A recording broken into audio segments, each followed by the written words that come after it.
After years of trying to get pregnant without success, my daughter-in-law just adopted a beautiful little girl. But at the adoption party, her best friend pulled me aside. "Ma'am, that baby shouldn't be here." My heart stopped. "Why would you say that?" What she told me made me freeze in place. Don't forget to subscribe to the channel and comment where you're watching from. I never imagined that the happiest day of my son's life would become the beginning of my worst nightmare. But that's exactly what happened on a warm September afternoon in Cedar Ridge, Virginia, when my daughter-in-law Melissa finally brought home the baby she'd dreamed of for 7 years. My name is Meline Fields, and at 63 years old, I thought I'd seen enough of life to recognize trouble when it walked through the door. I was wrong. The adoption party was everything Melissa had planned it to be. Elegant, joyful, overflowing with pink balloons and white roses throughout the sprawling farmhouse that had been in our family for 4 generations. The house sat on 12 acres of rolling hills, far enough from town to feel private, but close enough to remind you that civilization existed. My late husband Thomas had loved this place with his whole heart, and I'd stayed here after his passing 3 years ago, tending the land and keeping the memories alive. Today, those memories seemed distant. All that mattered was the tiny bundle sleeping peacefully in Melissa's arms, wrapped in a hand-embroidered blanket I'd made myself during the long months of waiting.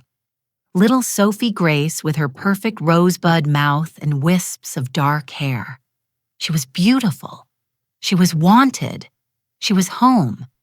Or so I believed. My son Andrew stood beside his wife, his hand protectively on her shoulder, his face radiating the kind of joy that only comes from answered prayers. They'd been trying to conceive since their 2nd year of marriage, suffering through 3 miscarriages and 2 failed rounds of expensive treatments. The adoption process had taken another 18 months of home studies, background checks, and agonizing uncertainty. But now they had Sophie, and watching them glow with parental pride made my chest tight with emotion. I'd always gotten along well with Melissa despite some initial reservations. She was driven and ambitious sometimes to the point of obsession, but she'd always treated me with respect. We'd bonded over gardening and old movies, and I'd come to think of her as the daughter I never had. The living room was packed with friends and family all cooing over the baby and offering congratulations. I moved through the crowd with a tray of hors d'oeuvres, playing the gracious hostess, accepting hugs and well wishes. Everything felt normal, perfect even. Then I saw her. Cassandra Moody stood near the fireplace, slightly apart from the other guests, her expression unreadable. She'd been Melissa's best friend since college, one of those intense friendships that seemed to survive everything. They'd been roommates, bridesmaids at each other's weddings, confidants through every triumph and tragedy. Cassandra had married 2 years after Melissa, and I knew she'd also struggled with infertility. Her marriage had crumbled under the strain ending in divorce about a year ago. She caught my eye and gave me a tight smile that didn't reach her eyes. Something about her posture, rigid, uncomfortable, sent a small warning signal through my mind, but I dismissed it. Perhaps seeing Melissa with a baby was difficult for her. That would be understandable. I was refilling the punch bowl when I felt a hand on my elbow. "Mrs. Fields, may I speak with you privately?" Cassandra's voice was low, urgent. Up close, I could see the tension in her face, the way her fingers trembled slightly as they gripped my arm. "Of course, dear. Is everything all right?" "Not here." Her eyes darted toward the hallway. "Please, it's important." My heart began to beat faster. I sat down the ladle and followed her through the crowd down the hallway, past the family photos, and into my late husband's old study. She closed the door behind us with a soft click. "Cassandra, what's this about?" She turned to face me, and I saw something in her expression that made my blood run cold. Fear, anger, something darker that I couldn't quite name. "Ma'am, I need to tell you something about Sophie, about the adoption." She took a shaky breath. That baby shouldn't be here. My heart stopped. The room suddenly felt too small, too hot. Why would you say that? Because I saw something. 3 weeks ago, I was downtown near the courthouse and I saw Melissa meeting with a young woman, maybe 22 or 23, holding a baby. They were in a coffee shop on Miller Street. That doesn't mean I saw Melissa paying her. Cassandra's voice cracked. A thick envelope of cash, and the woman was crying. Mrs. Fields crying while she signed papers that Melissa provided. This wasn't done through an agency. This was under the table, illegal. The word hit me like a physical blow. I gripped the edge of Thomas's old mahogany desk, needing something solid to anchor me. That's impossible. They went through a licensed agency. I saw the paperwork myself. Did you read it carefully? Did you verify it? Cassandra stepped closer, her eyes pleading. I'm telling you what I saw. Melissa paid that woman to hand over her baby and sign away her rights. But that's not even the worst part. My mouth went dry. What else? I followed them. I know I shouldn't have, but something felt wrong. They went to a parking garage and I heard them arguing. The woman was having second thoughts, saying she couldn't do it. She wanted her baby back. Cassandra's voice dropped to a whisper, and Melissa threatened her. Mrs. Fields, she told that woman if she tried to back out, if she went to the authorities, Melissa would make sure she never saw that baby again.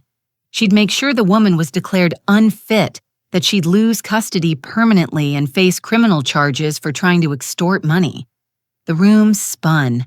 I had to sit down in Thomas's old leather chair, my legs suddenly unable to support me. That can't be right. Melissa wouldn't. I know how it sounds. I know she's your family, but I also know what I saw and heard. Cassandra knelt beside the chair, her eyes desperate. That woman was terrified. She gave up her baby because she was scared and probably desperate for money. And then Melissa made sure she'd be too frightened to ever come forward. I stared at this woman I'd known for years, trying to reconcile her words with everything I knew about my daughter-in-law. Melissa could be intense.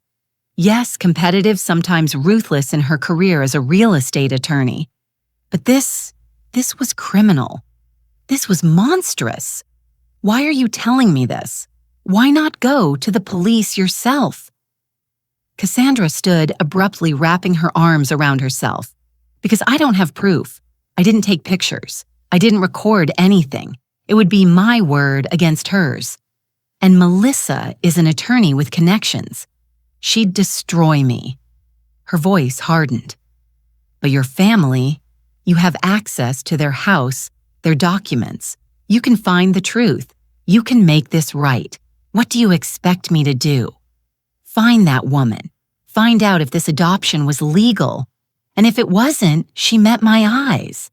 Save that baby before this whole thing explodes and ruins everyone's lives. Before I could respond, the door burst open. Melissa stood in the doorway, Sophie in her arms, her smile bright and false. There you are, Meline. People are asking for you, and Cassandra Andrew was looking for you. He wants to show you the nursery. Her tone was light, friendly even, but I saw the way her eyes moved between us, calculating, assessing. She'd noticed our absence. She'd come looking. We were just chatting.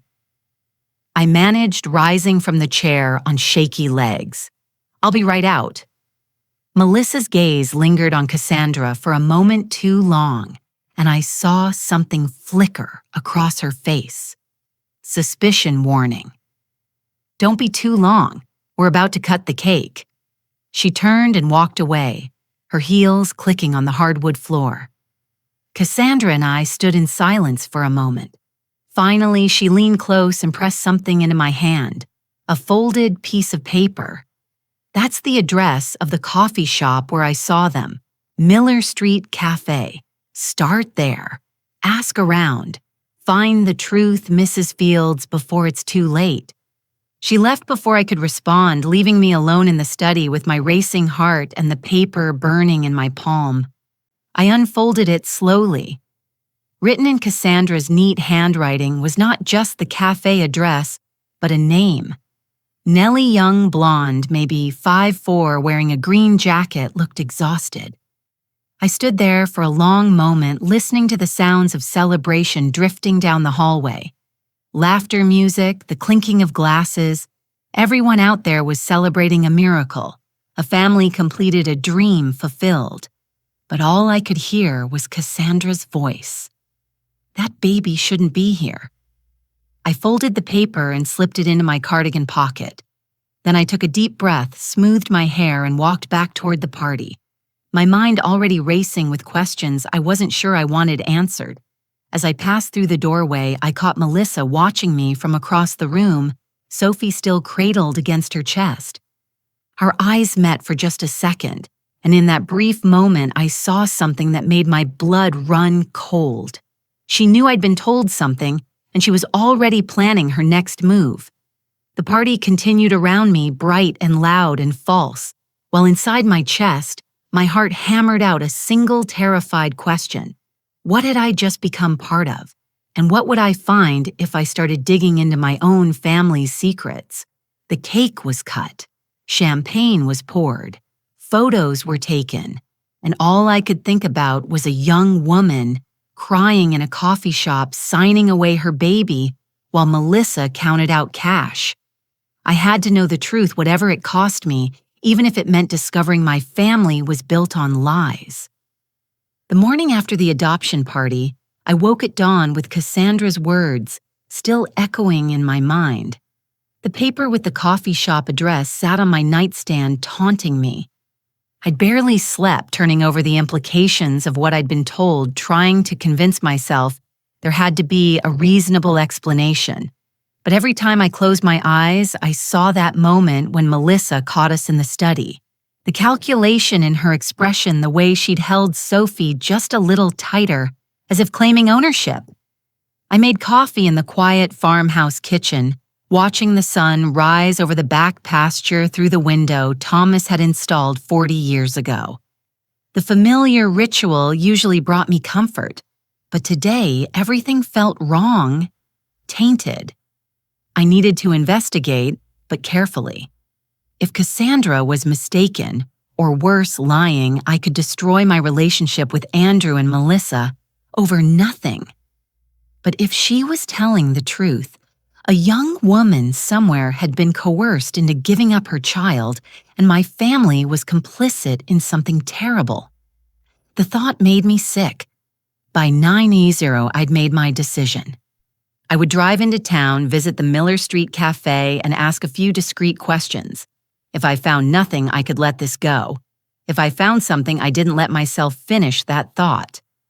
I was putting on my coat when my phone rang. Andrew, Mom, good morning. Listen, Melissa and I were hoping you could come over this afternoon. We want to go over some of Sophie's care routine with you since you'll be helping with babysitting. My throat tightened. Of course, sweetheart. What time? Around 2:00.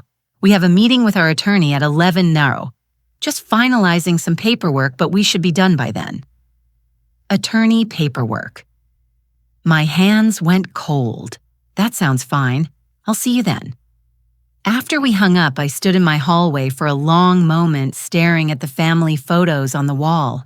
Andrew as a baby, cradled in Thomas's arms. Andrew at his college graduation, beaming with pride. Andrew and Melissa on their wedding day, looking so hopeful and in love. When had everything become so complicated, I drove into Cedar Ridge with the windows down, letting the September air clear my head. The town had barely changed in the 40 years I'd lived here. Same brick storefronts, same mom and pop shops, same sense of everyone knowing everyone else's business. Usually that felt comforting. Today, it felt dangerous. The Miller Street Cafe was tucked between a bookstore and a dry cleaner, a cozy place with outdoor seating and flower boxes in the windows. I'd been here before, but never paid much attention to it. A young woman with purple streaks in her hair greeted me when I entered. The morning rush had passed, leaving only a handful of customers scattered at tables. Coffee, please. I said, settling onto a stool at the counter. And maybe some information if you have a moment. She poured my coffee with a practiced hand. Information about what?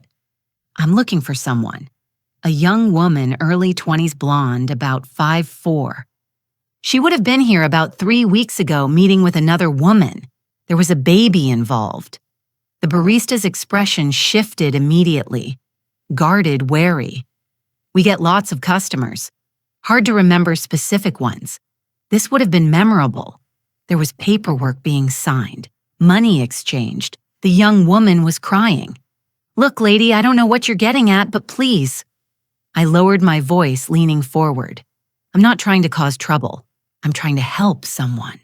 A young mother who might have made a decision under pressure. The barista studied me for a long moment, then glanced toward the back.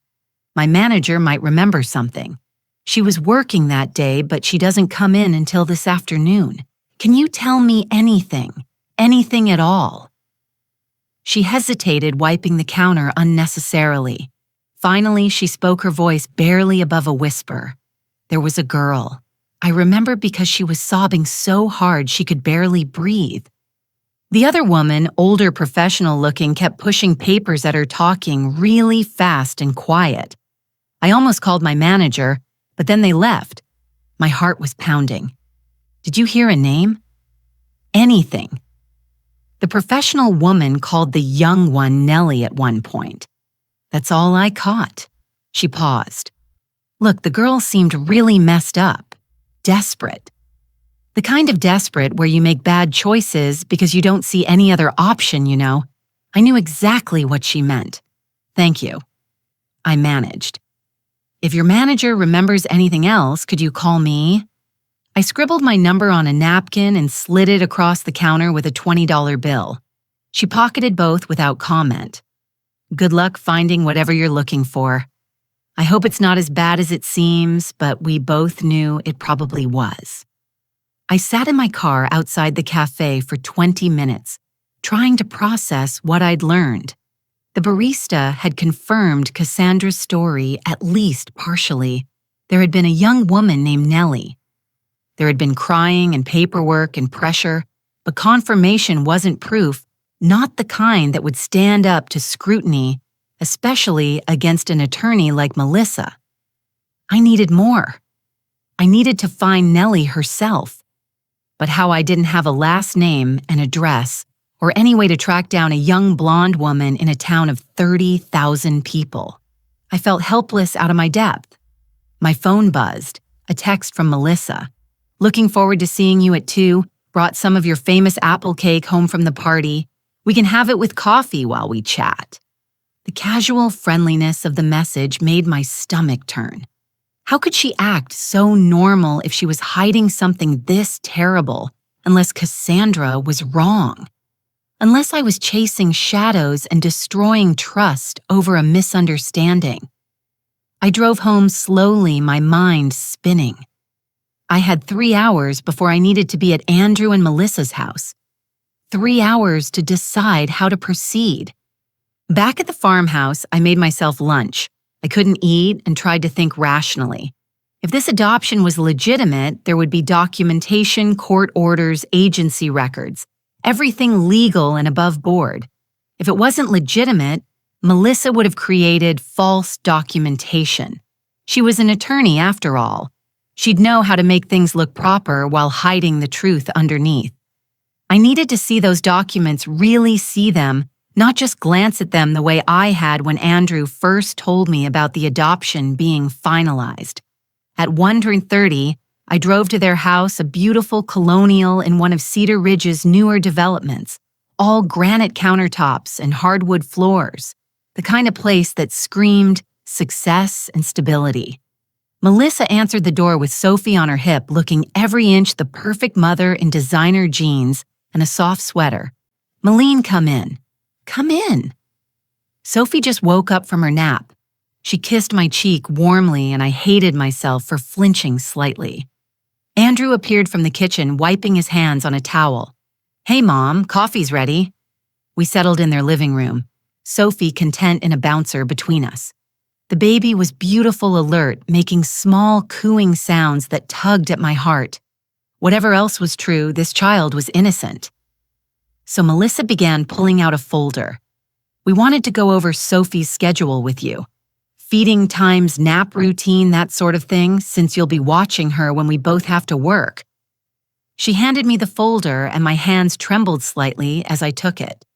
Inside were carefully organized sheets, feeding schedules, pediatrician information emergency contacts, and underneath clipped together were adoption documents. I thought you might want copies of everything, Melissa said smoothly, just to have on hand in case anyone ever asks questions while you're caring for her. Was that a warning? Or was I reading menace into innocent words? I scanned the documents quickly. They looked official. Agency letterhead, legal language court stamps. Everything appeared legitimate. But then I noticed something odd. The agency's address was listed as a P.O. box, not a physical location. And the signature of the birth mother was barely legible, just a scrolled initial. This agency, I said carefully. Happy Beginnings, Adoption Services. I'm not familiar with it. They're based out of Richmond, Andrew said proudly. They specialize in private adoptions, very discreet, very professional. Can I visit them? I'd love to learn more about their process. Melissa's smile didn't waver, but something flickered in her eyes. They're quite exclusive, actually. They don't do tours or casual visits. Client confidentiality is paramount. Of course it was. Well, these documents look very thorough, I said, setting the folder aside. You've certainly done everything properly. We wanted to make sure everything was perfect, Melissa said. For Sophie's sake, we spent the next hour going over care instructions, and I played the role of excited grandmother perfectly. I cooped over Sophie asked appropriate questions, accepted another slice of cake. But all the while, my mind was cataloging inconsistencies. The vague agency information, the illegible signature, the way Melissa's jaw tightened whenever I asked about the adoption process. And then, as I was preparing to leave, Andrew's phone rang. He glanced at the screen and frowned. It's the attorney's office. I need to take this. He stepped into the hallway. Melissa excused herself to check on Sophie, who'd started fussing upstairs. I was alone in the living room for perhaps 30 seconds. 30 seconds in which I made a decision that would change everything. I pulled out my phone and quickly photographed every page in that adoption folder. My hands shook so badly I nearly dropped the phone twice, but I managed to capture everything before slipping it back into place. Andrew returned looking troubled. That was weird. The attorney's office said they received a request for our adoption files from someone claiming to be conducting a welfare check. They wanted to confirm we hadn't initiated it. Melissa came down the stairs, her expression sharp. A welfare check from whom they didn't say just wanted to verify it wasn't from us. It wasn't, Melissa said firmly. Someone's fishing for information about our family. Her eyes slid to me for just a fraction of a second, and in that moment I knew she suspected me, or at least suspected someone close to the situation was asking questions. How strange, I managed. Who would do such a thing? I can think of one person, Melissa said coldly. Cassandra called me this morning, asked some very pointed questions about where we found Sophie. I told her it was none of her business, but clearly she's not letting this go. My blood ran cold. Cassandra had contacted them directly. What was she thinking? Why would she care? Andrew asked. Confused. Jealousy, Melissa said simply. She's always been competitive with me. And now that she's divorced and childless, she can't stand to see me happy. She's trying to create problems where none exist. The way she said it, so calm, so rational, made it sound absolutely plausible. Andrew nodded, buying the explanation completely. But I saw the steel beneath Melissa's pleasant expression. This was a warning delivered through Cassandra, but meant for anyone who might question her.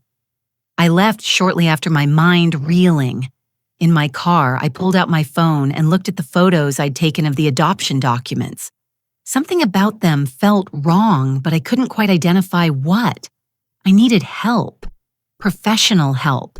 Someone who could examine these documents and tell me if they were legitimate or forgeries. But who could I trust? As I drove home through the gathering dusk, my phone rang an unknown number. Mrs. Fields. This is Detective Leona Meyer with Cedar Ridge Police. I need to speak with you about a matter concerning your daughter-in-law's recent adoption. Would you be available to meet tomorrow morning? The world tilted sideways. Why are you? Someone filed a complaint this afternoon, ma'am. An anonymous tip suggesting irregularities in the adoption. Since you're listed as an emergency contact for the child, I need to interview you. Can you come to the station at 9:00 a.m.? I gripped the steering wheel with my free hand. Yes, I'll be there. Good. And Mrs. Fields, don't discuss this with anyone else in your family. Not yet. Do you understand? I understand. The call ended, leaving me alone with my racing thoughts and the terrible knowledge that whatever I'd set in motion by visiting that cafe, by asking those questions, was now spiraling beyond my control. Someone had called the police Cassandra the barista, someone else entirely. And tomorrow morning, I'd have to decide how much truth to tell a detective about my own family's secrets. Secrets I was only beginning to understand myself. I pulled into my driveway as full darkness fell, the farmhouse windows dark and unwelcoming. Inside, I'd be alone with my thoughts and fears, counting down the hours until I had to face questions I didn't know how to answer. But one thing had become crystal clear. I was now part of this investigation, whether I wanted to be or not, and the secrets I uncovered might destroy everything my family had built. I didn't sleep that night.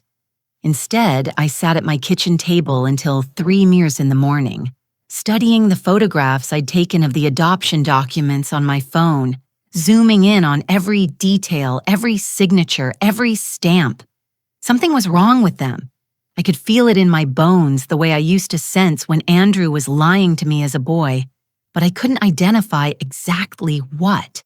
At 7:00 a.m., I gave up on sleep entirely and made strong coffee. My appointment with Detective Meyer was at 9:00, and I needed to decide what I was going to say. The truth could destroy my son's happiness, but lies could destroy an innocent young woman's life, and possibly put Sophie in danger if this adoption was truly illegal. I was still wrestling with my conscience when my doorbell rang at 8:15. Cassandra stood on my porch, her face pale and drawn dark circles under her eyes. "We need to talk," she said without preamble. "Before you go to the police, my stomach dropped. How did you know about that? Because I'm the one who called them." She pushed past me into the house, her movements jerky and agitated. "I had to Mrs. Fields after Melissa called me yesterday and threatened me. She threatened you?" Cassandra laughed bitterly. Oh, she was very careful about it, very lawyerly. She said if I continued spreading malicious rumors about her family, and she'd sue me for defamation and make sure I never worked in this town again. She has connections, Mrs. Fields. She could do it. I closed the door slowly, my mind racing.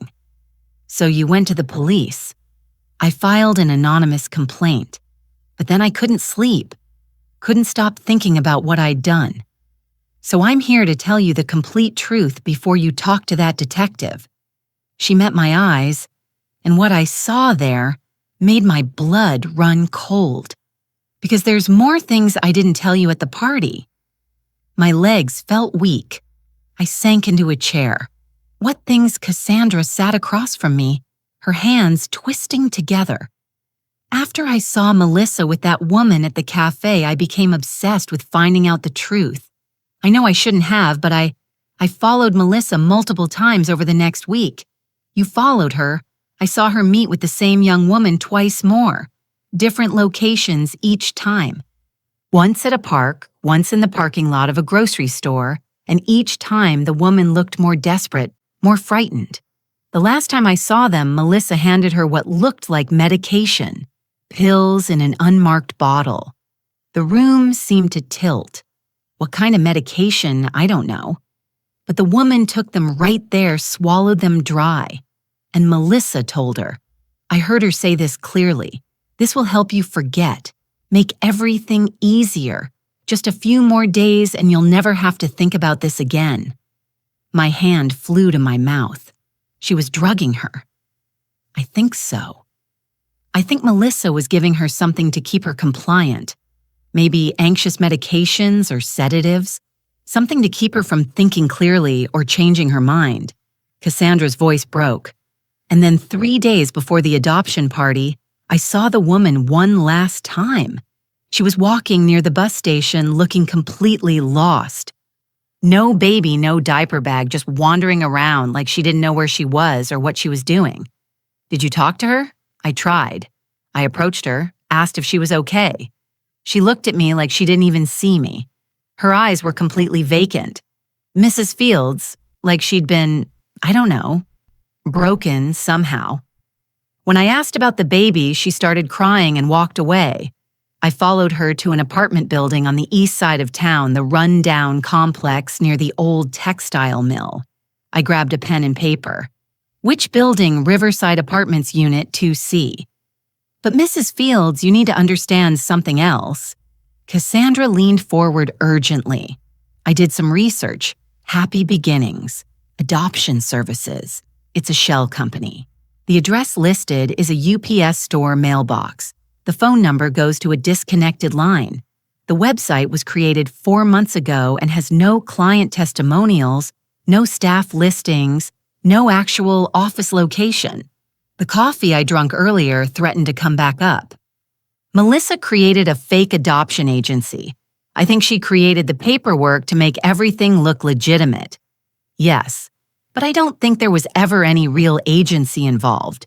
I think she found a desperate young woman, probably through some online forum or classified ad, and paid her directly for her baby.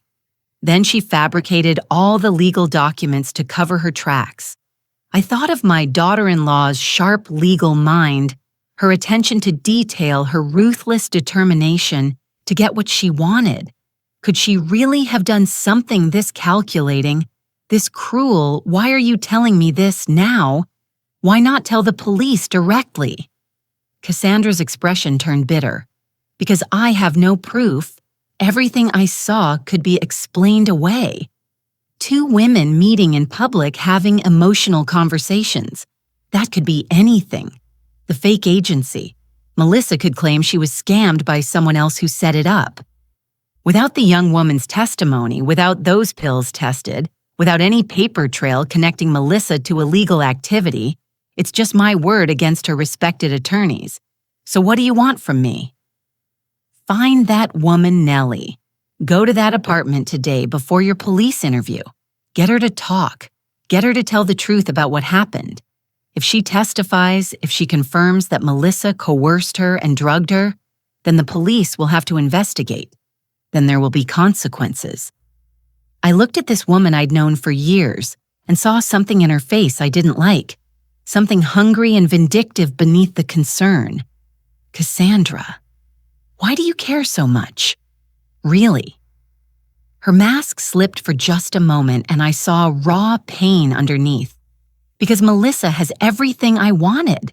The husband, the career, the baby, and she got it through lying and manipulation, while I lost everything by playing by the rules. My marriage failed because we couldn't have children. I followed every legal avenue, tried every treatment, and ended up divorced and alone. And she just bought a baby, like it was a piece of property. There it was, the truth beneath the righteous concern. Cassandra wasn't doing this purely out of moral outrage. She was doing it partly out of jealousy and pain, but that didn't mean she was wrong about what Melissa had done. I'll think about it, I said carefully. But I won't lie to the police, Cassandra. If they ask me direct questions, I'll answer honestly. Fair enough. She stood to leave, then paused at the door. "Mrs. Fields, be careful. Melissa is smarter than both of us, and she has a lot to lose. People do dangerous things when they're cornered." After she left, I sat in my kitchen for a long time watching the clock tick toward 9 a.m. I had 30 minutes to decide my next move. Finally, I made my choice. I called Detective Meyer's number. "Detective, this is Meline Fields. I need to postpone our meeting. Something's come up. Mrs. Fields, this is a police investigation. You can't just, I have information about the birth mother's location. I need a few hours to verify it. Can we meet at 2 p.m. instead?" A pause. "What kind of information?" "An address. Riverside Apartments Unit 2C. I believe the birth mother may still be in town and possibly in distress." "How did you obtain this address? I'd prefer to explain everything in person, detective. But if that young woman is being exploited or harmed, every hour matters, doesn't it?" Another pause. Longer this time. 2 p.m., Mrs. Fields. "My office? Don't make me regret this." I hung up and grabbed my purse. The Riverside Apartments were on the opposite side of town in a neighborhood I rarely visited. The kind of place where people minded their own business and didn't ask questions. The drive took 20 minutes through morning traffic. The apartment complex was exactly as depressing as I'd imagined. 3 stories of weathered brick and peeling paint, overgrown landscaping, and cars in various states of disrepair, parked haphazardly in the lot. Unit 2C was on the second floor. I climbed the outdoor stairs slowly, my heart hammering, rehearsing what I'd say. How do you approach a stranger and ask if they've been coerced into giving up their baby? I knocked softly. No answer. I knocked again, louder. "Hello, my name is Meline Fields. I'm not here to cause trouble. I just want to talk." Silence. But I heard movement inside, a soft scraping sound like someone trying to be quiet. "Please, it's about your baby, about Melissa." The door opened a crack, security chain still attached. A young woman's face appeared in the gap, thin, pale, with dark circles under red-rimmed eyes. Blonde hair pulled back in a messy ponytail. She matched Cassandra's description perfectly. "Who are you?" Her voice was hoarse, suspicious. "I'm Melissa's mother-in-law. I know about the adoption. I know she paid you. I think she may have threatened you or coerced you. I want to help. There's nothing to help with. It's done. Just leave me alone." She started to close the door. "She gave you pills, didn't she? To keep you calm, to keep you from thinking clearly." The door stopped moving. Nellie's eyes widened. "How do you know about that someone saw you together? Someone who's concerned about what happened to you?" I kept my voice gentle. "Nellie, if this adoption wasn't voluntary, if you were pressured or threatened, there are people who can help. You have to tell the truth." She laughed a broken sound. "The truth? The truth is, I sold my baby because I'm broke and desperate and stupid. I signed papers saying I gave her up willingly. I took money. Who's going to believe I was coerced? I will. And so will the police if you tell them everything." The police terror flooded her face. No, you don't understand. She said if I ever talked to the police, she'd make sure I went to jail. She has lawyer friends, judge friends. She said she'd prove I was trying to sell my baby illegally, that I'd be charged with child trafficking or something. I'd lose any chance of ever getting her back. Is that what you want to get her back? Tears spilled down Nellie's cheeks. I never wanted to give her up. Not really. But I lost my job 6 months ago, got evicted from my last place. I was living in my car when I found that ad online. Help a loving family, it said. Just meet with them. Hear them out. The money she offered. Her voice broke. $5,000. Enough to get a new apartment, get back on my feet. I thought I'd do it and then fight to get custody back later. But then she made me sign those papers, and she kept saying it was too late, that I'd already committed, and if I backed out, she'd ruin me.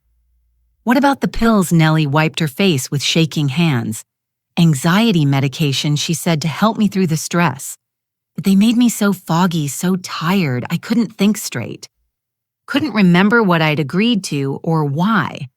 By the time they wore off, she already had my baby. My heart broke for this girl, 23 at most, alone and terrified and manipulated by someone who should have known better. Nellie, I'm meeting with a detective today at 2 p.m. I want you to come with me. Tell her everything you just told me. We can stop this before it goes any further. She has my baby. Nellie's voice was anguished. If I talk, she could disappear with her. Take her out of state. I'd never find her. The police can prevent that. They can issue court orders, conduct welfare checks, but only if you come forward. She stared at me through the crack in the door, wanting desperately to believe me, but terrified of the consequences. Why should I trust you? You're her family. Because I care more about the truth than about protecting my daughter-in-law's lies. Because that baby deserves to be with her real mother if that's what should have happened. And because I took a deep breath, because my late husband always taught me that doing the right thing matters more than keeping the peace.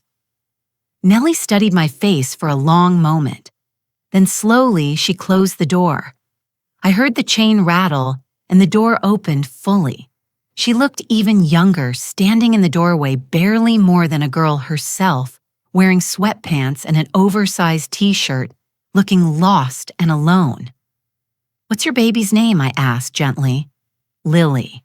Her name is Lily Rose. Fresh tears spilled over. But she's calling her Sophie now, changing everything about her like I never existed. Come with me to the police station. Help me make this right. We'll do it together. Nellie hesitated, then nodded slowly. Okay, but I need one thing first. What I need you to promise me something. Promise that if this goes wrong, if Melissa somehow wins and I lose everything, you'll make sure Lily is loved, that you'll be in her life, and tell her about me someday, that she'll know her real mother wanted her. The request hit me like a physical blow. This young woman was asking me to care for her child if she lost her completely. The weight of that responsibility was staggering, but looking at her desperate, hopeful face, I knew there was only one answer I could give. I promise. Whatever happens, I'll make sure your daughter knows she was loved. Nellie nodded, wiping her eyes. Give me 10 minutes to change, then we'll go. As I waited in the dingy hallway, I called Andrew. He answered on the second ring, sounding cheerful and oblivious. Hey, Mom. What's up, Andrew? I need you to listen carefully. Don't react, don't interrupt, just listen. My tone must have alarmed him because his voice immediately shifted. What's wrong? I'm going to the police today to discuss Sophie's adoption. There are some irregularities that need to be investigated. I wanted you to hear it from me first. What, Mom? What are you talking about? What irregularities? I can't explain everything right now, but I need you to trust me. Can you do that? A long silence. Then does this have something to do with Cassandra? With whatever she told you at the party? So he'd noticed our private conversation. Of course he had, partially. But I've discovered things on my own, things that concern me deeply. Mom Melissa said you'd been acting strange. She thought maybe you were stressed or confused, or I'm not confused, Andrew. I'm trying to protect our family from a terrible mistake by going to the police, by investigating your own daughter-in-law. His voice rose. What's gotten into you? The truth, Andrew. The truth has gotten into me and I can't ignore it. I hung up before he could respond, my hands shaking. I'd just drawn a line in the sand between myself and my only son. There would be no going back from this. Nellie emerged from her apartment wearing jeans and a clean shirt, her hair brushed and her face washed. She looked terrified, but determined. Ready? I asked. No, but let's go anyway. We walked to my car together. Two women from completely different worlds united by a single purpose, exposing the truth about what Melissa had done. I didn't know it yet, but in that moment, everything changed.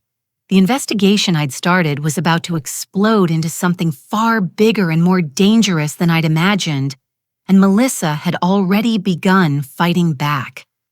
Detective Leona Meyer was a compact woman in her mid-40s with sharp eyes and an expression that suggested she'd heard every lie ever invented. She listened to Nellie's story in her small office at the Cedar Ridge Police Department, taking notes methodically and asking pointed questions. Nellie spoke haltingly at first, then with increasing confidence as the detective's professional demeanor seemed to reassure her. She described the online advertisement, the initial meeting with Melissa, the escalating pressure, the money and the pills that had made everything blur together. "Do you still have any of those pills?" Detective Meyer asked. Nellie shook her head. "I took the last one 4 days ago. Before that, I'd been taking them for almost 2 weeks. And you never asked what they were. Never saw a prescription bottle." She said they were just anxiety medication generic stuff. She had them in a little Ziploc bag, maybe 20 pills total. She told me they'd help me stay calm during the transition period. Mir made another note. "And the money. How was it delivered cash?" "All of it. $5,000 in $100 bills in a manila envelope. She gave it to me the day I signed the papers. Which papers specifically, Nellie described them. Surrender of parental rights, consent to adoption, a notarized statement claiming she was making the decision freely and voluntarily. All prepared by Melissa herself. And the notary Mir asked, "Did you recognize them?" "No, some woman Melissa brought with her. She barely looked at me, just stamped the papers, and left."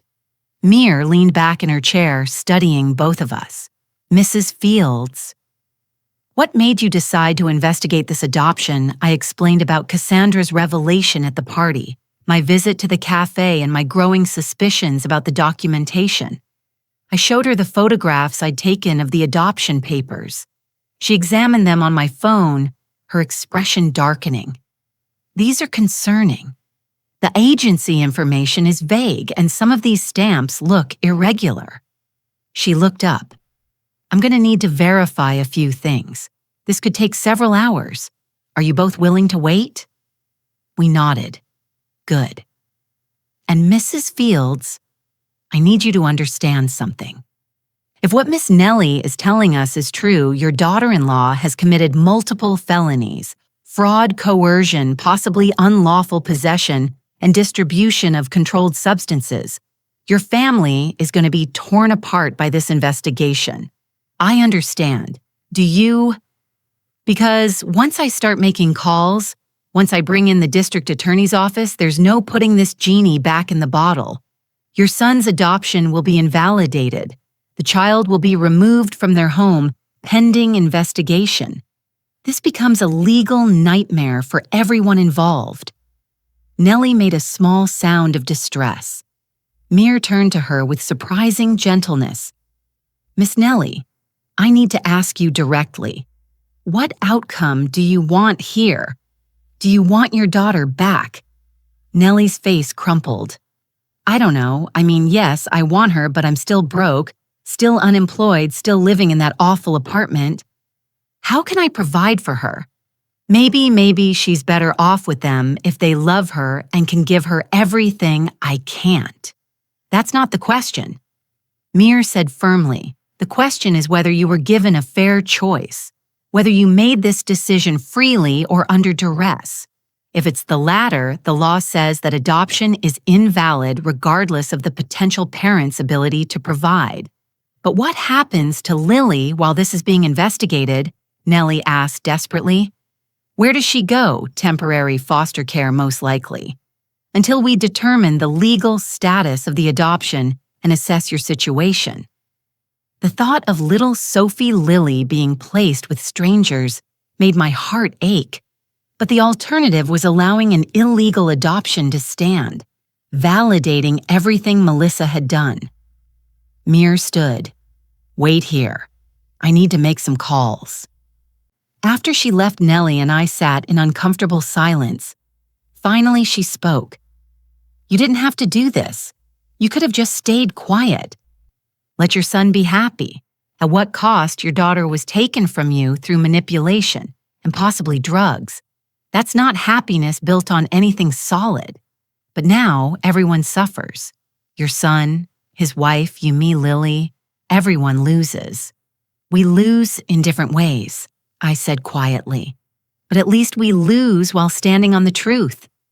Before Nellie could respond, the office door burst open. But it wasn't Detective Meyer. It was Melissa. She stood in the doorway in a tailored suit, her expression cold and controlled, with Andrew right behind her, looking confused and betrayed. Meline, what have you done? Detective Meyer appeared behind them. Mrs. Melissa Fields, I'm going to need to ask you to wait outside. This is an active investigation. Investigation into what exactly Melissa's voice was ice. Into my legal adoption of my daughter. Based on what evidence? The word of this woman. She pointed at Nellie with barely concealed contempt. A woman who willingly signed away her parental rights, took money for her child, and is now experiencing buyer's remorse. Melissa, I started. No, you don't get to speak. She turned on me with fury I'd never seen before. You betrayed us. You went behind our backs, listened to lies from Cassandra, who is clearly unstable and jealous, and now you're trying to destroy our family for what some misguided sense of justice. Andrew stepped forward, his face pale. Mom, please tell me this is a misunderstanding. Tell me you didn't actually bring charges against my wife. I didn't bring charges. I brought truth. There's a difference. Truth, Melissa laughed harshly. You want truth? Fine. Yes, I found Nellie through an online forum. Yes, I paid her directly instead of going through an agency. Do you know why? Because agencies have waiting lists that are years long. Because they charge $40,000 and still don't guarantee a placement. Because my husband and I have been trying to have a child for 7 years, and I was not going to let bureaucracy and red tape stand between us and becoming parents. You drugged her, Nellie said quietly. You gave me pills to keep me compliant. I gave you anxiety medication with your consent to help you through a stressful process. You could have refused them at any time. You threatened me, said you'd have me arrested if I changed my mind. I explained the legal reality. Once you signed those papers, you'd committed to the adoption. Trying to back out after taking payment would constitute fraud on your part. I was protecting my family from being scammed. Mir held up her hand. Mrs. Melissa Fields, I'm going to stop you right there. Anything else you say should probably be said with an attorney present. I am an attorney detective, and I know my rights. This entire investigation is based on hearsay and the unreliable testimony of a woman who willingly gave up her child for money. You have no physical evidence of coercion, no proof of illegal activity, nothing that would stand up in court. She was right, I realized with sinking dread. Without those pills to test, without witnesses to the threats, it was just Nellie's word against Melissa's. And Melissa was a respected attorney, while Nellie was a struggling young woman with a clear financial motive. Meyer seemed to be thinking the same thing. Nevertheless, these allegations are serious enough to warrant investigation. I'm going to need you to surrender all documentation related to the adoption, including the original signed papers and any communication records with Miss Nellie. Of course, I have nothing to hide. My attorney will deliver everything to you by end of business today. Melissa turned to me, her voice dropping. But you, Meline, you've crossed a line you can't uncross. You've chosen this stranger over your own family. I want you to think very carefully about that choice, because it's going to cost you everything. Is that a threat? Mir asked sharply. It's a statement of fact. Melissa looked at Andrew. Tell her. My son met my eyes, and what I saw there broke my heart. Disappointment, betrayal, anger. Mom, if you pursue this, If you really believe Melissa did something criminal, then you're calling my judgment into question. You're saying I married someone capable of stealing a child. Do you really believe that about me? About us, Andrew, I believe your wife was desperate and made terrible choices. That doesn't make you complicit. It makes me complicit if I stay with her, doesn't it? If I defend her. His voice cracked. You're asking me to choose between my wife and mother. How is that fair? I'm not asking you to choose. I'm asking you to see the truth. The truth. He laughed bitterly. The truth is that we have a daughter we love. A daughter who's healthy and happy and wanted, and you're trying to take her away based on the word of someone who sold her child for $5,000. That's your truth, Mom, not mine. Melissa put her hand on his arm. Come on, we need to call our attorney. Let Detective Meyer do her investigation. When she finds nothing actionable, we can discuss next steps. They left together, Melissa, throwing me one last cold look over her shoulder. The look promised consequences. Retribution. After they were gone, Meyer sighed heavily. Mrs. Fields, I have to be honest with you. Without physical evidence, this is going to be very difficult to prosecute. Your daughter-in-law is right. It's essentially one person's word against another's. What about the fake adoption agency, the forged documents? Creating paperwork for a private adoption isn't automatically illegal if the underlying adoption was consensual. And proving those documents are forged requires forensic analysis that could take weeks or months. Even then, she could claim she was scammed by someone who set up the fake agency. Nellie stood abruptly. This was a mistake. I should never have come here. She's going to destroy me now. She'll make sure I can't get work, can't get housing, can't. Miss Nellie, please sit down. Mear's voice was firm but kind. I believe you, but believing you and being able to prove it legally are two different things. I need you to think very carefully. Is there anything else? Any witnesses to your meetings? Any text messages or emails? Any evidence at all that she coerced you or provided those pills? Nellie shook her head miserably. She was too smart for that. Everything was in person, in cash, no paper trail. The only texts we exchanged were about meeting locations. Nothing about the money or the adoption itself. My phone buzzed. A text from Andrew. You need to leave town for a while. Melissa's talking about filing a restraining order. Says you're harassing us and mentally unstable. Please, Mom. Just go stay with Aunt Clara in Richmond until this blows over. I showed the message to Meyer. She grimaced. They're already building a defense painting you as an unreliable narrator, possibly suffering from grief-related delusions after your husband's death. It's a smart strategy. It's also completely false. False doesn't matter if it's believable. You're a 63-year-old widow who's suddenly making serious accusations against a well-respected attorney. They can make that play very well in court if this goes that far. I felt the walls closing in. Melissa had outmaneuvered me at every turn, anticipated every move, prepared counters I hadn't even considered. She'd turned my own son against me and was now threatening to have me legally declared unstable. What do I do? I asked, hating how small my voice sounded. Meir considered for a long moment. You do what you've been doing. You find evidence, real, tangible, undeniable evidence. The pills would be ideal if we could test them and prove they were something stronger than over-the-counter anxiety medication that would support Miss Nellie's claim of being drugged. Communication records showing threats or coercion would help. Witnesses who saw the exchanges would be valuable. Where am I supposed to find any of that? I don't know. But I can tell you this. Your daughter-in-law is very confident, right now. Confident people make mistakes. They get sloppy. And if there's evidence out there, confidence will lead you to it. Nellie spoke up suddenly. The notary, the woman who stamped the papers. If we could find her, prove she was paid to falsify notarization. That would be evidence of fraud, wouldn't it?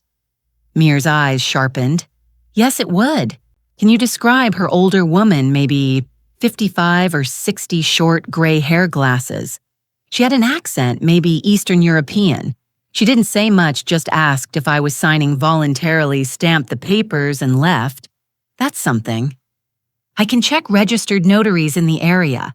See if anyone matches that description or has connections to your daughter-in-law. Mir looked at me. But Mrs. Fields, you need to be very careful from here on out. If Melissa files that restraining order, if you violate it, you could be arrested. Do you understand? I understood perfectly. I was walking a tightrope now, trying to expose the truth, while my daughter-in-law systematically destroyed my credibility and turned my family against me.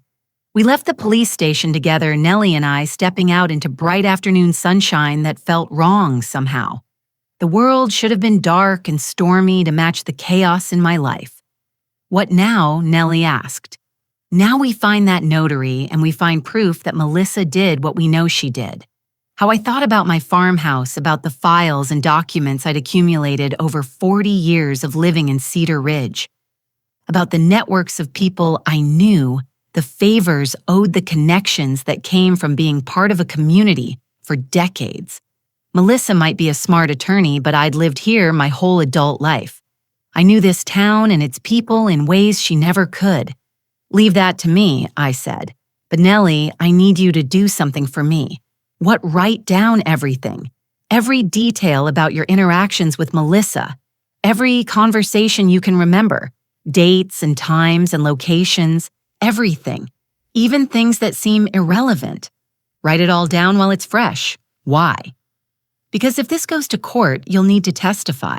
And the more detailed your account, the more credible you'll be. She nodded slowly. Okay, I can do that. I drove her back to her apartment, my mind already racing ahead. I needed evidence. I needed allies. And I needed to move fast before Melissa's legal maneuvering locked me out completely. As I pulled away from Riverside Apartments, my phone rang again. An unknown number. Mrs. Fields, this is Carol Brennan. I'm the manager at Miller Street Cafe. My employee said you came by asking questions about a customer. My heart rate picked up. Yes. About 3 weeks ago, a young woman meeting with I know who you mean, and I have something you might want to see. Security camera footage. We keep it for 30 days before it gets automatically deleted. But tomorrow's day 30. If you want it, you need to come tonight. I'll be there in 20 minutes. I hung up and made an illegal U-turn, hope surging through my chest for the first time since this nightmare began. Melissa thought she'd covered all her tracks, but she'd forgotten about something every modern business has: cameras recording everything, preserving truth whether we want it preserved or not. I drove toward the cafe with my hands gripping the steering wheel, knowing I was about to see evidence that would either condemn my daughter-in-law or prove my family right about me being delusional. Either way, after tonight, there would be no more uncertainty, only truth, hard and unavoidable and permanent. The cafe manager, Carol Brennan, was a non-nonsense woman in her 50s who led me to a cramped back office without small talk. She gestured to a computer screen showing a grid of security camera feeds. I pulled the footage from September 22nd around 2 p.m. based on what my employee told me. You'll want to see this. She clicked play, and I watched grainy black and white footage of the cafe's interior. There, at a corner table, sat Melissa in a business suit leaning across toward a young woman holding a baby. Even in the poor quality video, I could see Nellie's body language hunched, protective, uncertain. Carol fast-forwarded. Here's where it gets interesting. Melissa pushed an envelope across the table. Nellie hesitated, then took it, glancing inside. Her face crumpled. Melissa said something, sliding papers across the table. Nellie shook her head, clutching the baby tighter. Then Melissa pulled something from her purse, a small Ziploc bag. Even on the grainy footage, I could see pills inside. She placed them next to the papers, speaking urgently. Nellie looked at the pills, then at her baby, then back at Melissa. "Can you zoom in?" I asked. Carol clicked a few buttons.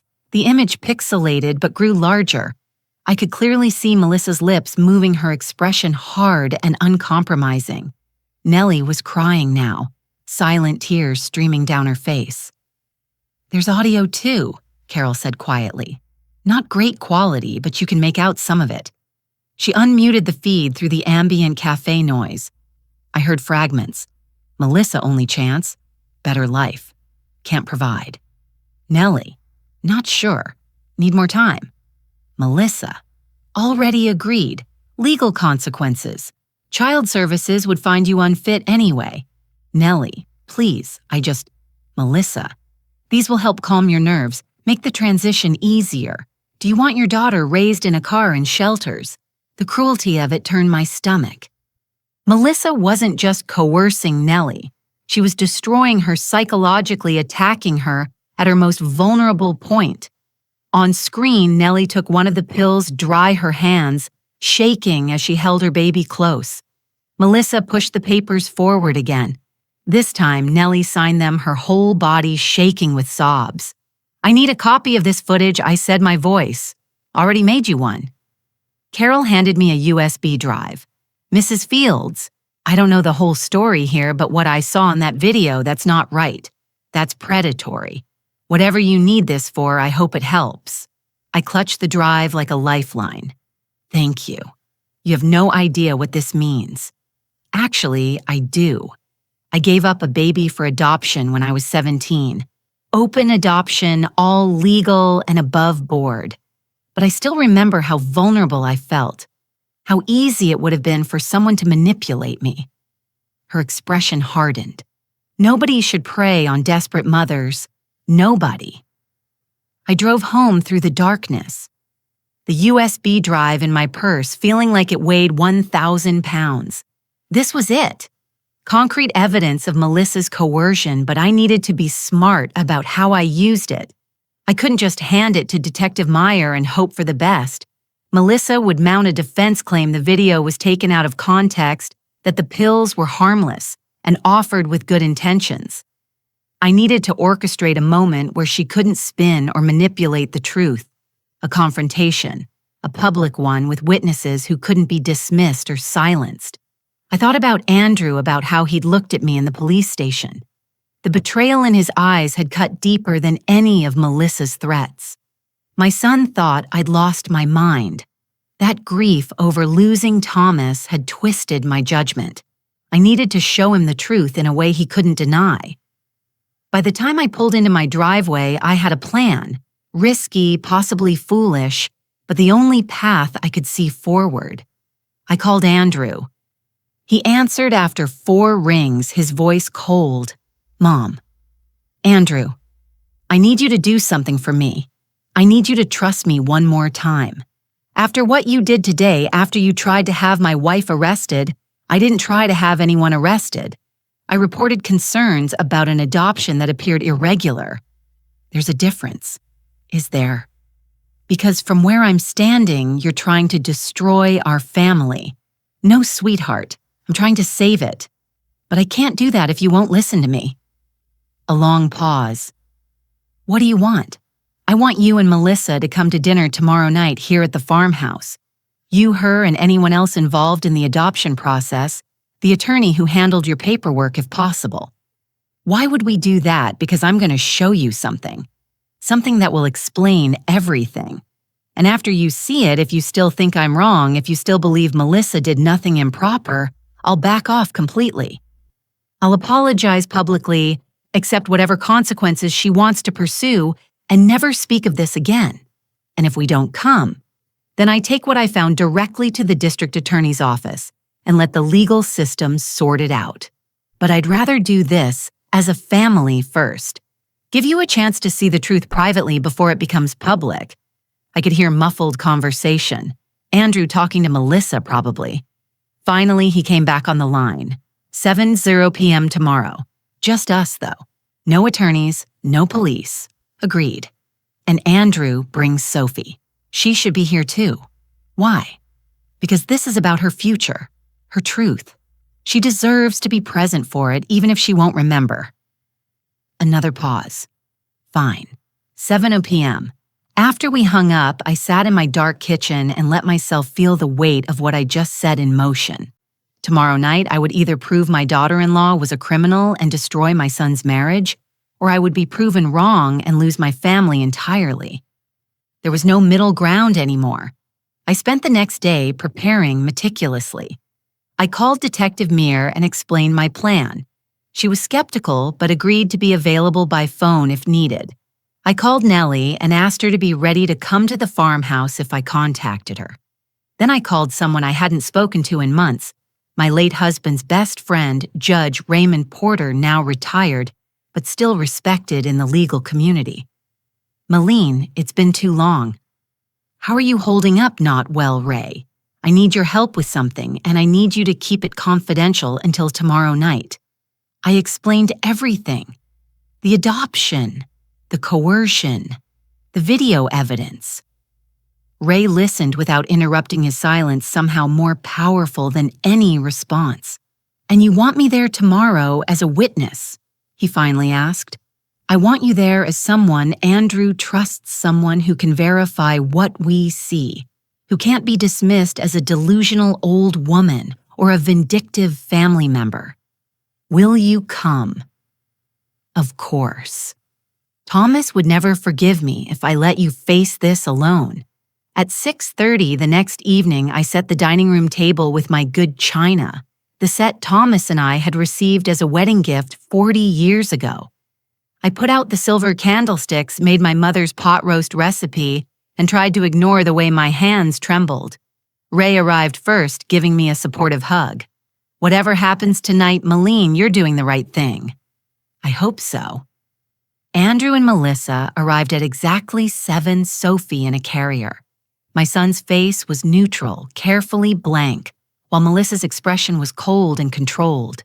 She wore a business suit like armor, her hair pulled back severely. Every inch the confident attorney. Mom. Andrew kissed my cheek stiffly. "We're here. Now what? Now we eat dinner like a family. And then we talk." Melissa started to protest, but Andrew put a hand on her arm. "Let's just get this over with." Dinner was excruciating. 4 small talk and long silences punctuated by Sophie's occasional coos. Rye kept the conversation moving with questions about Andrew's work, Melissa's latest cases, anything to fill the terrible quiet. Finally, the plates were cleared. I brought coffee to the living room where I'd set up my laptop connected to the television. "Okay, Mom." Andrew said, "We've played along. What do you want to show us?" "First, I need to tell you something." I looked at my son, willing him to really hear me. "Andrew, you know I loved your father with everything I had. You know that when he died, I thought about giving up, selling this place, moving away, just disappearing into grief." "Mom, what does this have to—" "Let me finish. You know what stopped me, the values he taught us. Honesty, integrity, doing the right thing even when it's hard, especially when it's hard." I turned to Melissa.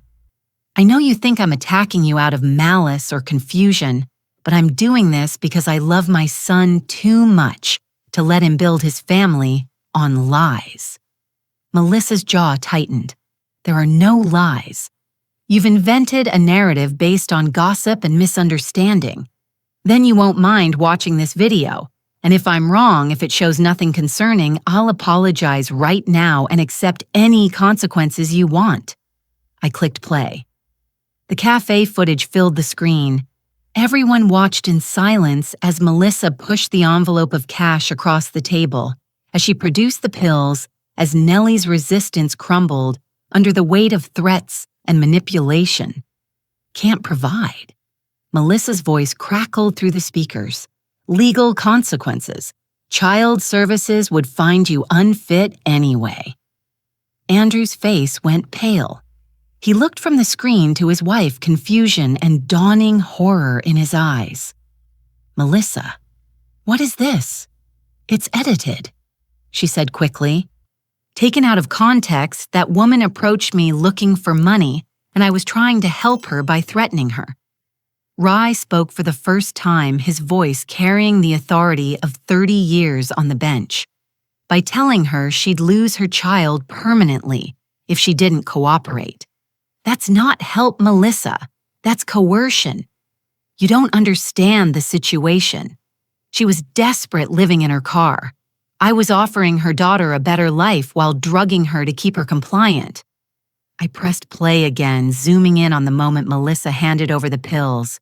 What were those Melissa over-the-counter anxiety medication like you claimed?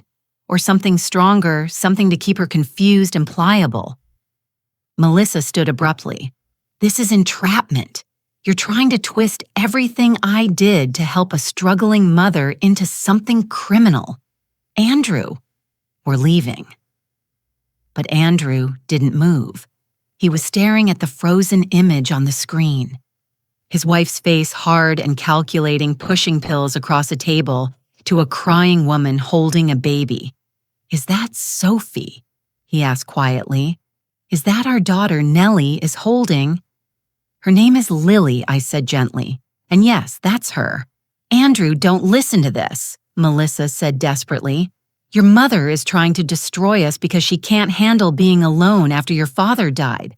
She's projecting her grief onto our happiness. Stop, Andrew's voice cut through her words like a blade. Just stop, Melissa. I watched that video. I heard what you said to that woman, and it doesn't look like help. It looks like he couldn't finish the sentence. Andrew, please. Did you create a fake adoption agency? Did you fabricate those documents we showed my mother? Melissa's silence was answer enough. Oh my God. Andrew sank into a chair, his face in his hands. Oh my God, what did you do? I got us a daughter. Melissa's control finally cracked, her voice rising. I got us the family we deserved after 7 years of trying and failing and watching everyone else get pregnant while we suffered. I did what I had to do to make that happen. By stealing someone's baby, Ray's voice was sharp. By drugging and threatening a vulnerable young woman. That's not adoption, Melissa. That's kidnapping with paperwork. That woman sold her child. She took my money willingly. After you manipulated her into believing she had no other choice, I pulled out my phone. Nellie is willing to testify to everything, the threats, the pills, all of it. And I have a detective ready to reopen the investigation with this video as evidence. Melissa's face went white, then red. You can't do this. You'll destroy Andrew's life, destroy this family. Is that what you want, Meline, to punish me so badly you're willing to sacrifice your own son's happiness? It was a good argument, the kind that would have worked on me a week ago, when I was still trying to keep the peace, still believing that family harmony mattered more than truth. But I'd seen too much, now knew too much. I'm willing to sacrifice temporary happiness built on lies to protect my granddaughter's right to know her real mother and to protect my son from building his life on fraud. I looked at Andrew. I love you too much to let you be part of this, even unknowingly. Andrew looked up at me with tears in his eyes. Mom, what happens now to Sophie, to Lily? Where does she go? That's up to the courts to decide, but Nellie wants her daughter back. She never wanted to give her up. She was coerced into it by someone who preyed on her desperation. I gave that woman a choice. Melissa started. No, I stood. All my anger finally breaking free. You gave her an impossible situation and told her it was a choice. You dangled money in front of someone who was broke and homeless. You threatened her with legal action and child services. You drugged her to keep her from thinking clearly. That's not a choice, Melissa. That's manipulation, and it's illegal, and it's wrong. Melissa stared at me with pure hatred. You self-righteous witch. You think you're so moral, so superior, but you're just a lonely old woman who can't stand to see anyone else happy. Maybe. Or maybe I'm a mother who won't watch her son commit a crime out of desperation. I pulled out my phone. I'm calling Detective Muir now. You can cooperate with the investigation or you can run. But either way, the truth is coming out. Wait. Andrew's voice was barely a whisper. "Just wait. Please." He stood and walked to the carrier where Sophie Lily slept peacefully, oblivious to the chaos surrounding her. He looked down at her with an expression of absolute heartbreak. "I love her," he said quietly. "I've only had her for 3 weeks, and I love her like she's been mine forever. How do I give that up?" "You give it up," Rye said gently, "because it was never yours to keep.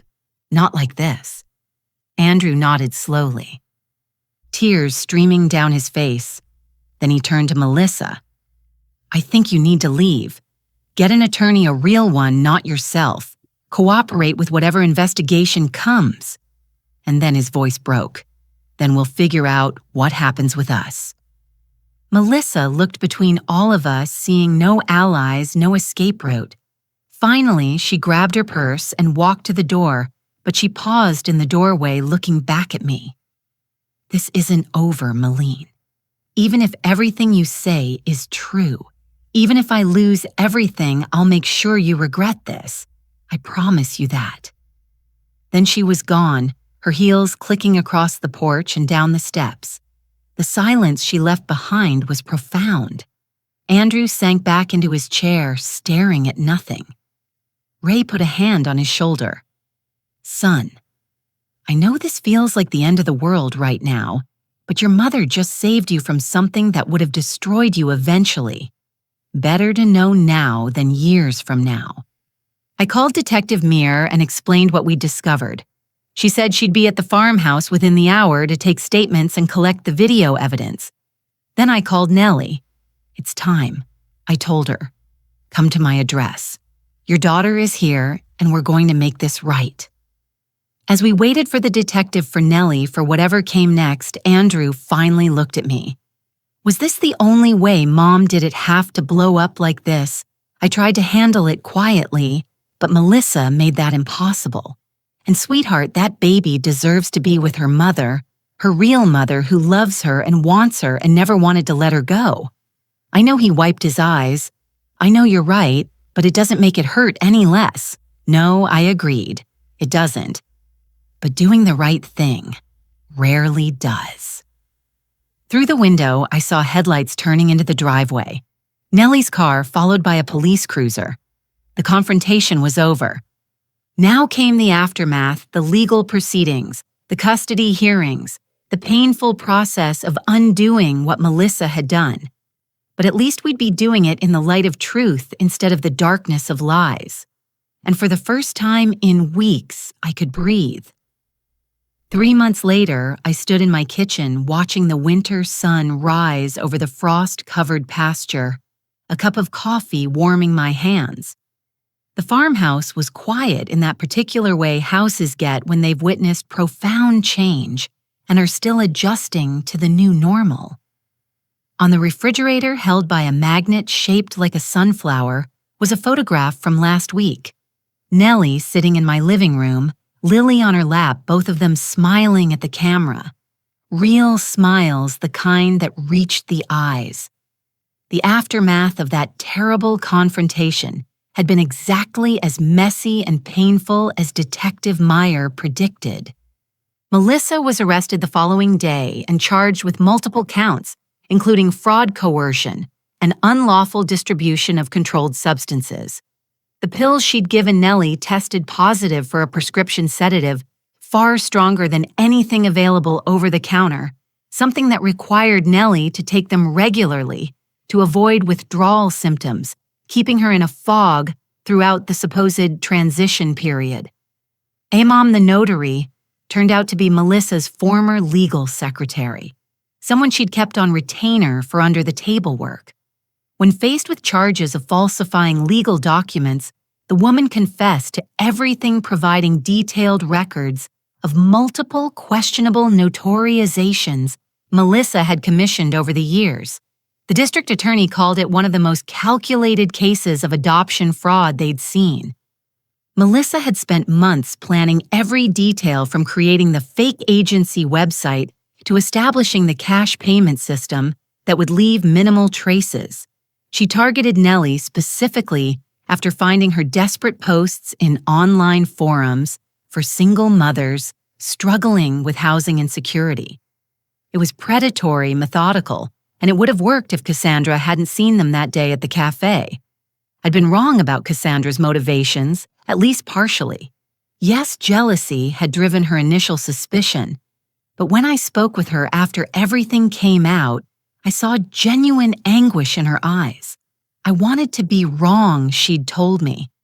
I wanted to believe I was just being bitter and seeing things that weren't there, but I couldn't let it go. Not after I saw that woman's face. We'd met for coffee at Miller Street Cafe, a deliberate choice returning to where the truth first emerged. Carol Brennan had brought us pastries on the house and squeezed my shoulder as she passed. "Cassandra," I'd said carefully, "you were hurt when you came to me, hurt and angry at life for giving Melissa what you couldn't have. I understand that, but you also did the right thing when you could have just walked away. Would you have believed me if I'd told you everything from the start? All my suspicions without having followed Melissa myself, I'd thought about that. Probably not. I would have written it off as grief over your divorce or jealousy exactly like Melissa claimed. That's why I had to gather information first, make sure I wasn't just seeing what I wanted to see." She'd looked down at her coffee. "I'm in therapy now, dealing with my infertility, my divorce, all of it. And my therapist asked me something interesting. If Melissa had adopted legally through proper channels, would you still have been jealous? And the answer is yes. But I wouldn't have investigated. I wouldn't have followed her or made accusations." She'd met my eyes. It was the wrongness I sensed that drove me, not just the envy. Both things were true. I'd appreciated her honesty. People are complicated motivations mixed. She'd done the right thing for imperfect reasons, which still made it the right thing. Andrew had moved back into the farmhouse 2 weeks after that confrontation.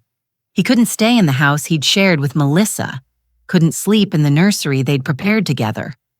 The divorce proceedings were ongoing, complicated by the criminal charges and the question of whether he'd known about Melissa's illegal activities. He hadn't, of course. The investigation cleared him completely, but the guilt remained. Guilt that he'd been so desperate for a child that he'd ignored warning signs, hadn't asked harder questions about the adoption's unusual speed and privacy. "I wanted it so badly," he told me one night sitting at this same kitchen table where I now stood with my coffee. "Wanted to be a father so badly that I let myself believe everything was legitimate. Even when things seemed off, I told myself Melissa was just being thorough, being smart. You trusted your wife. That's not a character flaw, Andrew. It is if it makes you blind." We'd sat in silence for a while, the old farmhouse creaking around us in the familiar ways Thomas used to say, "We're just the bones settling." "Mom, can I ask you something? When you first started investigating, when you went to that cafe and started asking questions, were you scared?" "Terrified," I'd admitted. Scared of what I'd find, scared of being wrong, scared of losing you, but you did it anyway. Because not knowing seemed worse than knowing, and because that young woman deserved someone to fight for her, even if it cost me everything. Andrew had nodded slowly. "Dad would have been proud of you." The words had made me cry, something I'd been doing a lot in those weeks. Crying for my son's pain, for Nellie's trauma, for little Lily caught in the middle of adult failures, but also crying with relief that the truth was finally out, that we could begin healing instead of festering in lies. The custody hearing had taken 6 weeks to resolve.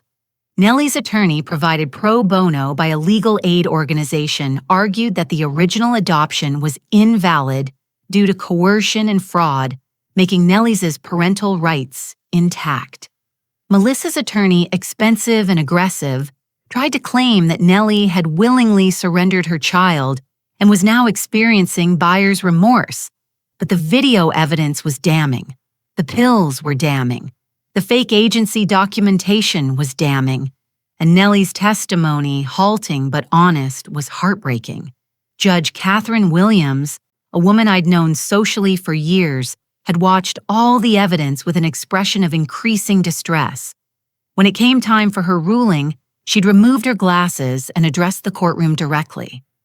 This case represents a profound betrayal of trust.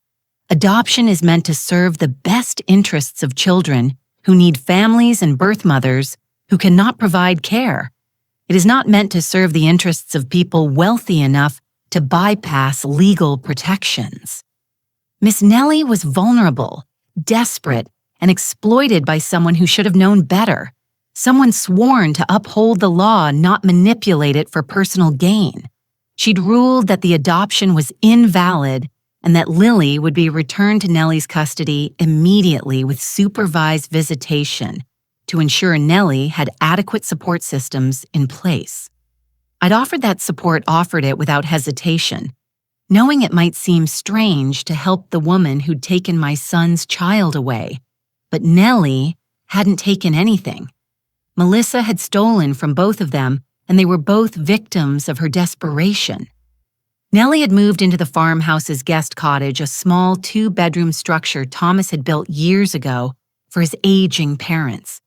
It had been empty since his mother passed, and I'd never quite known what to do with it. Now it housed a young mother and her baby, and suddenly the property felt alive again in ways I'd forgotten were possible. We'd established a routine over these months. I helped with childcare, while Nellie attended court-mandated parenting classes and job training programs. She was learning medical billing and coding, something she could do remotely, something that would provide stability. In return, she helped me maintain the property, weeding the garden beds I could no longer reach easily, cleaning gutters, splitting firewood for the winter. We'd become something like family bound by trauma, but choosing to build something better from it. Andrew struggled with it initially. How could I help the woman whose return meant he lost his daughter? But gradually, he began to see what I saw. A young woman who loved her child fiercely, who'd been broken by circumstance and manipulation, who was fighting daily to become the mother Lily deserved. And slowly, painfully, he began to heal.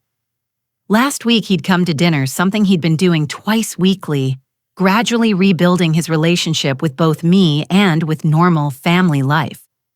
Nellie had joined us, Lily babbling happily in her high chair. "She's growing so fast," Andrew had said, quietly watching the baby try to grab at her food. 15 months now, Nellie had replied, getting into everything. That's the age when they really start developing personalities, becoming real little people. They'd talked about developmental milestones and teething remedies, and I'd watched something shift between them. Not forgiveness exactly, that would take more time, but recognition. Recognition that they'd both loved the same child, both wanted what was best for her, and both been victimized by the same woman's desperation. Nellie Andrew had said, as he was leaving, "I know this is complicated.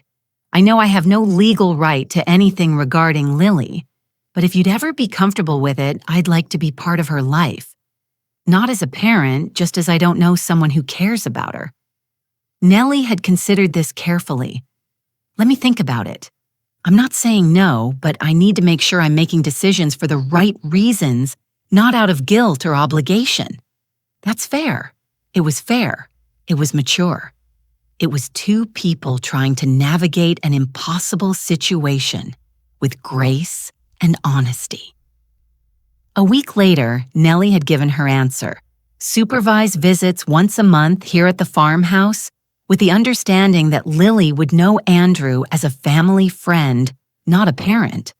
Not now, possibly not ever, but not a stranger either. It wasn't what Andrew had dreamed of, but dreams built on lies never survive contact with reality. This morning, as I finished my coffee and began preparing breakfast, I heard footsteps on the cottage's front porch. Nellie emerged with Lily on her hip, both bundled against the December cold. "Morning, Meline," she called. Is that oatmeal I smell? Bound sugar and cinnamon. Just how you like it. Come in before you both freeze." They came inside bringing cold air and the scent of wood smoke from Nellie's fireplace. Lily immediately reached for me, her small arms extended. "Anna." She gurgled her approximation of my name, the first word she had learned beyond Mama. I took her feeling the solid weight of her, the trust. This child didn't know the chaos that had surrounded her first year, didn't know about the crime and the court battles and the broken adults fighting over her future. She just knew warmth and safety and people who loved her. Maybe that was enough. Maybe that was everything. "Andrew is coming for dinner tonight," I told Nellie as we settled around the kitchen table. "He's bringing that chicken casserole he knows you like. He doesn't have to keep doing that." Bringing food. I mean, I think he needs to feel useful, like he's contributing somehow. Nellie was quiet for a moment, feeding Lily small pieces of banana. It's getting easier having him around. At first, every time I saw him, all I could think about was those weeks she had Lily and I didn't. But he didn't know. He thought it was legitimate. He did. And he's been punished enough, losing both his wife and his daughter in one terrible night. Has he heard from Melissa? Not directly. Her attorney reached out about the divorce settlement. She's agreed to everything Andrew wants. The house, the assets, no contest. I think she knows she's lucky he hasn't pressed additional charges. Melissa's criminal trial was scheduled for March. Her attorney was pushing for a plea deal, but the district attorney wanted prison time. Said they needed to send a message that adoption fraud wouldn't be treated as a white-collar crime with a slap on the wrist. I didn't know what I wanted for her. Prison seemed harsh for someone driven by desperate longing. But what she'd done to Nellie, the calculated cruelty of it, deserved consequences. Maybe there was no right answer, just the least wrong one. I've been thinking, Nellie said hesitantly, about what happens long-term. I can't live in your cottage forever. Why not? It's just sitting there otherwise because it's not sustainable. You're already helping me so much with childcare and job training. I need to build my own life, my own independence. What if I told you I had a proposal I'd been thinking about this for weeks, weighing it carefully? What if I deeded you the cottage, made it legally yours? Nellie's eyes widened. Meline, I couldn't possibly. Let me finish. I'm 63 years old, alone in a farmhouse that's too big for one person. Thomas and I always imagined this property filled with family, with life. You and Lily could give it that, and in return, you'd maintain the property. Help me as I age. Be the family I thought I'd lost. That's too much. It's what I need, I said firmly. Not charity, not pity, a mutually beneficial arrangement that gives Lily stability and gives me purpose beyond tending an empty house. Nellie's eyes filled with tears. Why are you doing this after everything that happened? After all the pain my situation caused your family? Because you didn't cause that pain. Melissa did. And because I've learned something these past months, I reached across the table and took her hand. Age doesn't make you wise automatically, but it does give you perspective if you let it.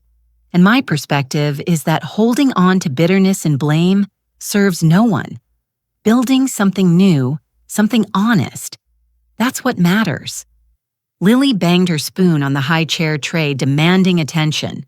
We both laughed, the tension breaking. Okay, Nellie said softly. Okay, I'll accept. But on one condition. What's that? When Lily's old enough to understand, we tell her everything.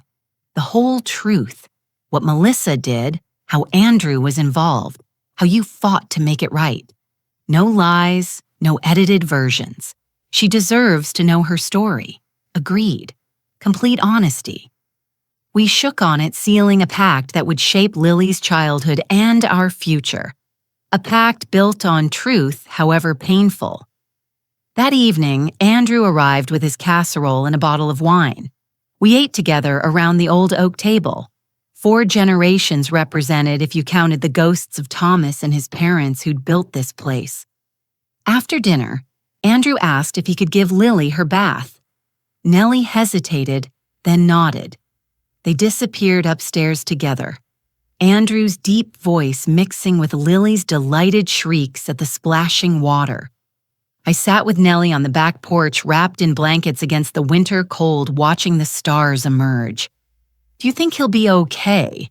she asked. "Really okay eventually." "I think so. He's stronger than he knows." Then I knew honestly, but it'll take time. And us, you and me and Lily trying to build something here, I think we'll be fine. Better than fine. She was quiet for a long moment. "I never thanked you properly for believing me when you had every reason not to. For fighting for me when it cost you your son's trust. You don't need to thank me for doing what was right.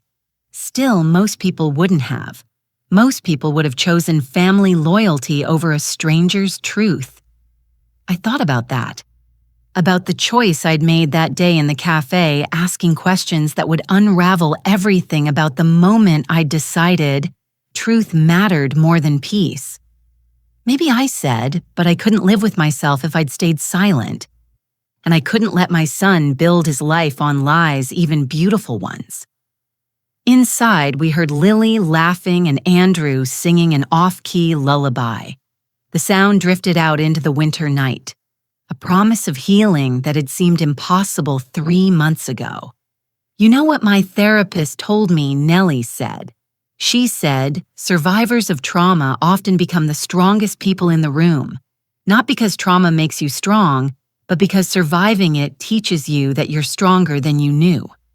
Smart therapist. I feel it sometimes, that strength building in me. I'm not just the girl who got manipulated anymore.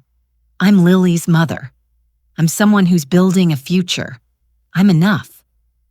I finished. "You're enough exactly as you are." She smiled. And in that smile, I saw the future. Messy and complicated and real, but built on honesty instead of desperation. The farmhouse lights glowed warm behind us. Inside, my son was learning to love a child who would never be his. Learning that love doesn't require possession, that family can be chosen and rebuilt and reimagined. And I sat on the porch my husband built, knowing he'd be proud of what I'd done, knowing that standing up for truth, even when it shattered everything familiar, was what he'd taught me through 40 years of marriage. Age had given me this wisdom that comfort built on lies always crumbles eventually, that the hard right choice is still the right choice, that family isn't just blood and law, but the bonds we forge through shared truth and mutual care. The stars wheeled overhead, constant and ancient and unimpressed by human drama. But here, on this porch, in this moment, with this fragile new family taking shape around me, I felt something I hadn't felt since Thomas died. Hope real and solid and earned. The kind that survives winter and emerges stronger in spring. The kind worth fighting for, no matter what it costs. Now tell me, what would you have done if you were in my place? Let me know in the comments. Thank you for watching, and don't forget to check out the video on your screen right now. I'm sure it will surprise you.